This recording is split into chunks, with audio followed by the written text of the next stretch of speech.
membersamai 44 negara di Timur Tengah, Asia Tengah, Asia Barat, Afrika, Eropa, dan Amerika. Mulai jam berapa tadi Ustaz?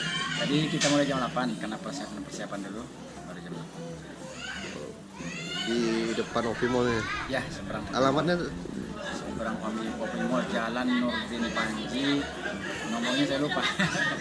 Depan musola At-Tazkir. ini mendadak atau dari semalam Ustaz? Dari jam 3, kita dapat kabarnya jam 3. Jam 3 malam Ustaz ya? Karena memang kan berita-berita dari luar negeri kan kita verifikasi dulu karena untuk memastikan jangan sampai salah kan. Karena maksimal seperti ini jam 3 baru dipastikan.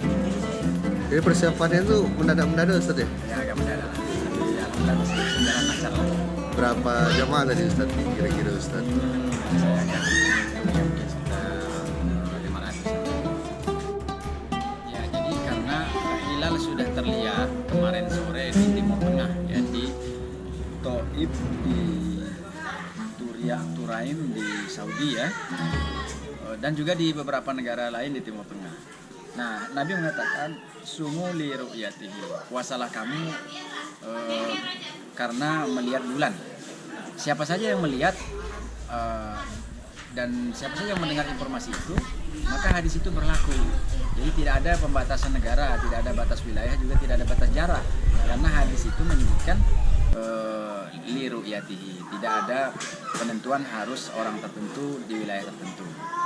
Waftiru li ru'yatihi, kata Rasulullah, dan berbukalah lebaranlah kamu kalau terlihat hilal, kalau melihat hilal.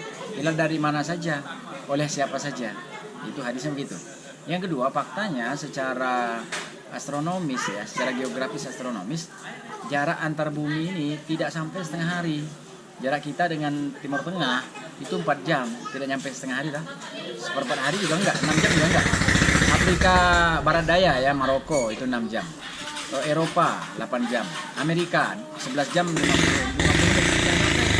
tidak nyampe 12 hari, tidak nyampe 12 hari.